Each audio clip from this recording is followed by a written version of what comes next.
were a lot of programs out there and a lot of classes that talked a lot of theory, but didn't really give people a blueprint to make something happen.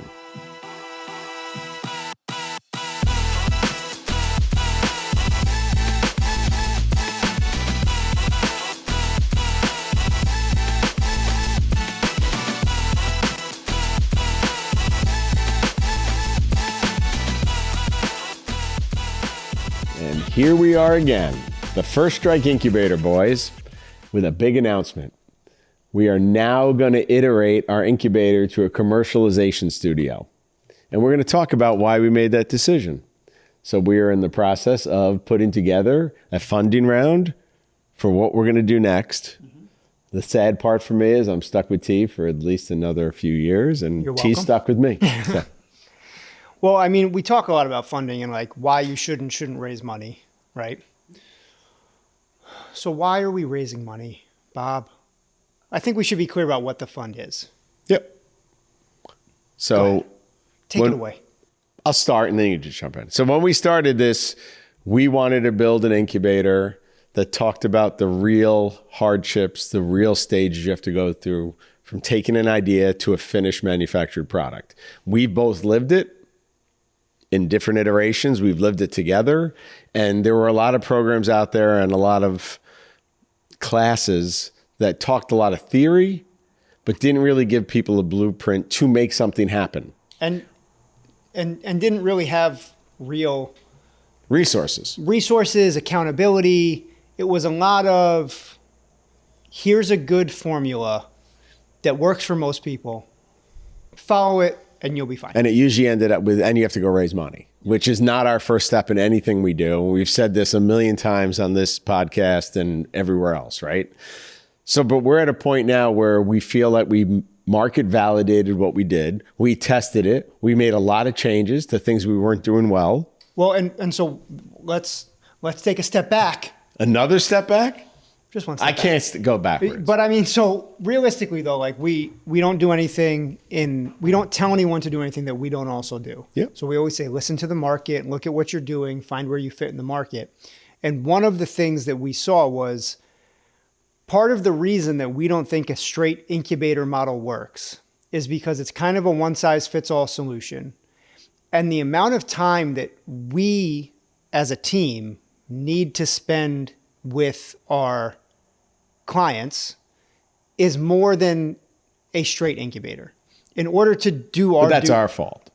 That is our fault. But I think that's what we need. We're pivoting the company. Right, but that's why we're pivoting it, is because when you look at, okay, how do you really do service to someone who has an idea and wants to turn it into a product and or business? Putting them through a 6 or 8 week program with 5 or 6 other companies, we don't feel really does them a disservice. So what we said was, okay, instead of that, let's break this down into phases. The phases are about where the inventor is in their life cycle, right? So if you just have an idea, your pre-proof of concept, you're phase 1.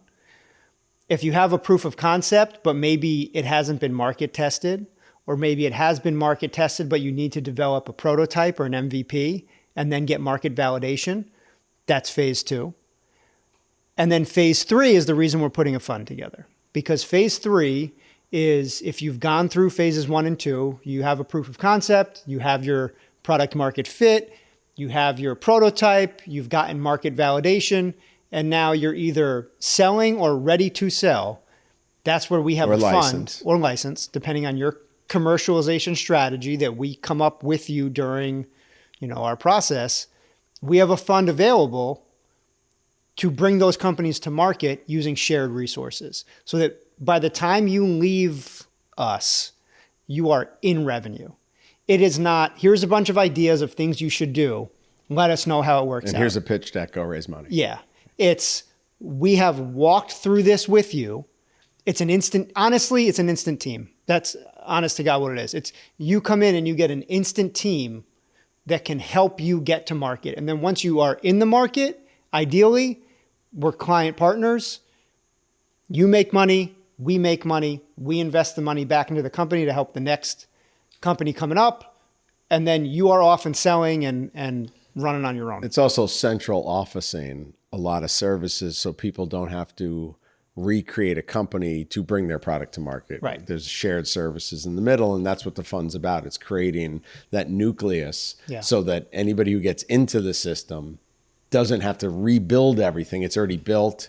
Right. You become part of a functioning business unit. Something we talk about is what is your value add to your team, right? So if you are an expert in your product and your market or whatever it is, rather than you spending time in building out your team of, you got to hire a web person, a marketing person, a branding person, a contract manufacturer, a development team, all this stuff, we centralize those services so that you come in and you get to focus on the thing you do best, which maybe that's selling, maybe that's meeting with vendors, whatever your value is, you get to focus on that. Maybe that's improving the product. It could be improving the product. It could be manufacturing. It could be setting up your own manufacturing operations.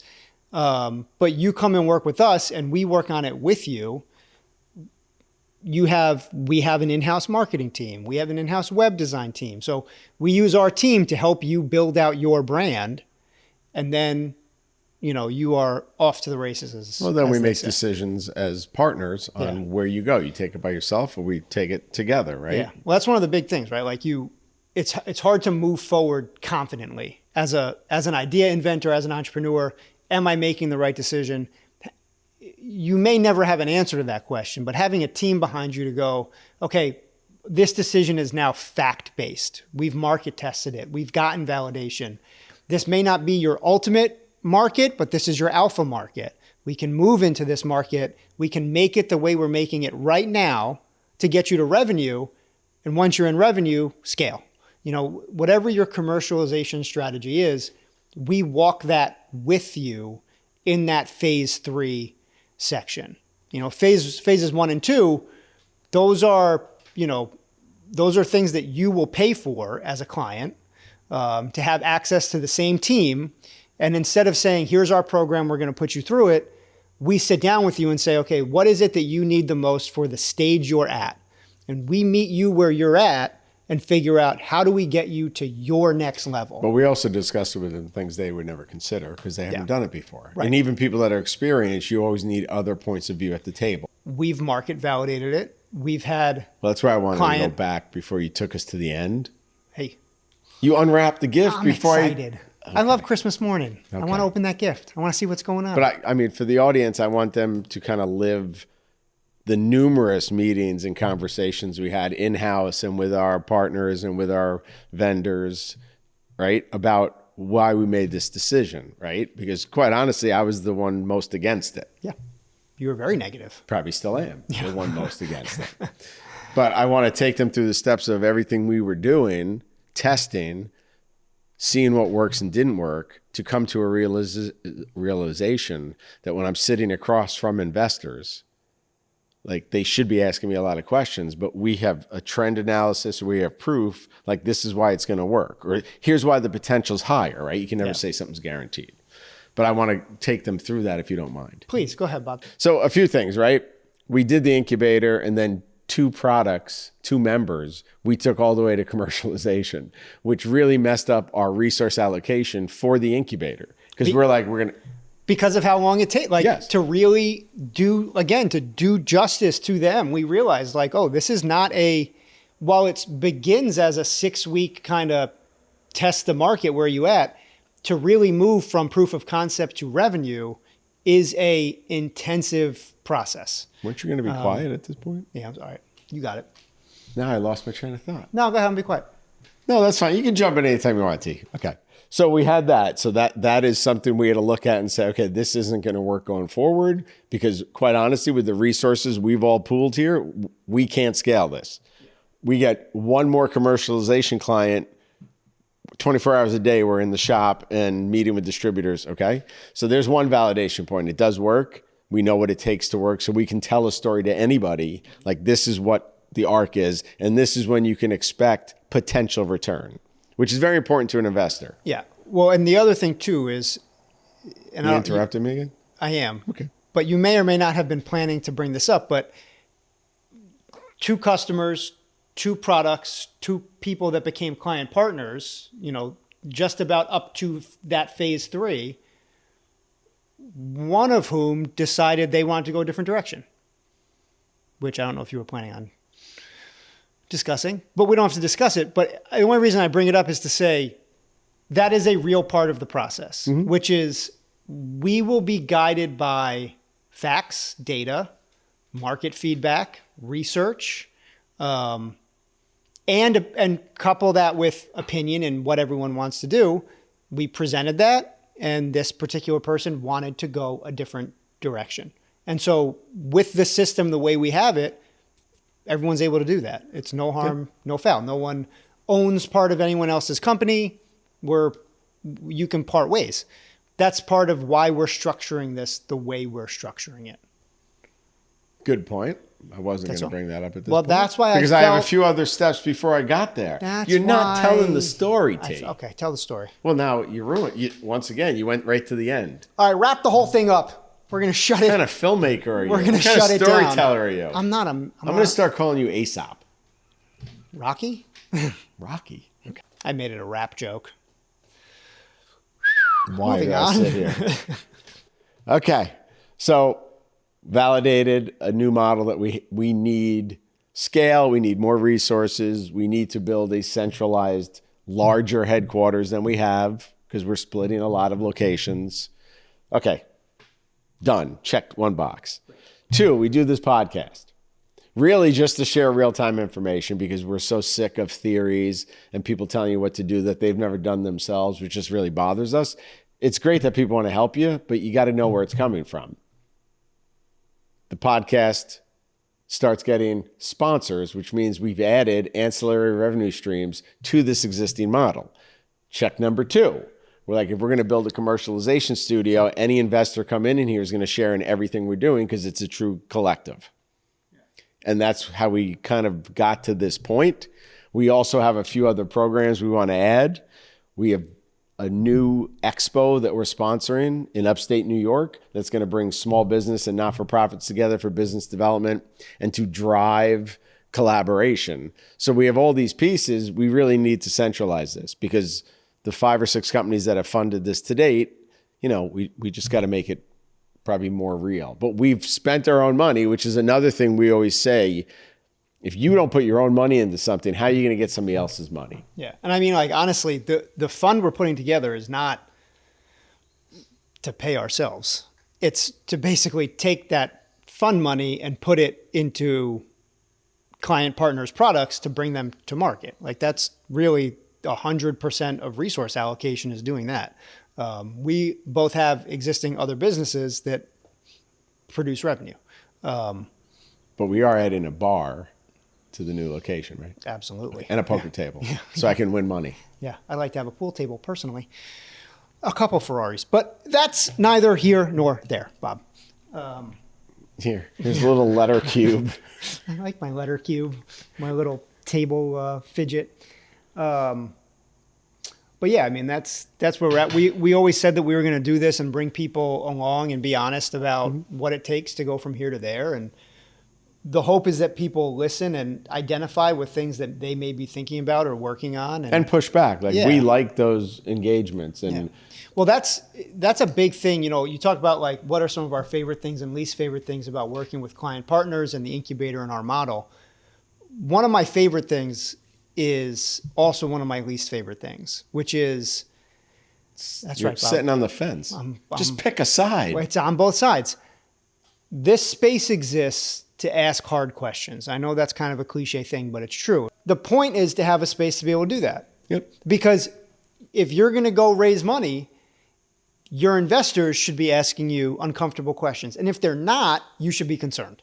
But it's one of my favorite things because it can produce the most good. And it's one of my least favorite things because it tends to be an uncomfortable conversation. But it is a conversation that's necessary, especially if we're going to move forward with someone as a partner and as a vested interest, of the fund. You got to ask those hard questions. I've never had an issue with that because I always, from my philosophy, I think it's really disrespectful to just pull people along and not tell them the honest truth. I don't have to be right, but I'm telling you from experience and what I see, this is what I believe. You don't have to agree. You don't have to follow. But I think it's the height of disrespect to BS people and give them theories that you've never done yourself. I mean, I 100% agree. It's just that the only reason I say it's one of my least favorite things is because it sometimes can be uncomfortable. And that's the other thing. We are so focused on results that we want to take it somewhere where we can help more people instead of them sitting around thinking about their idea or going through a million programs and never get anything. Yeah. Well, that's like so, and I was one of them, well-intentioned a lot of the time, but I bounced between a bunch of different programs. Yeah, I'm starting to decide if people are well-intentioned. Yeah, I mean, all the time. Definitely not all the time. I mean, I'm becoming cynical being around you. Yeah. I used to be so happy. I'm usually negative, but great. But I'm trying to give the benefit of the doubt because I have had some advocates and buddies. But you're welcome. Sometimes, we have customers and clients that were bounced around a bunch of programs, and we knew full well like that nothing's going to come of that person going through that program. It's going to be a nowhere road. It's going to be a waste of 2 months.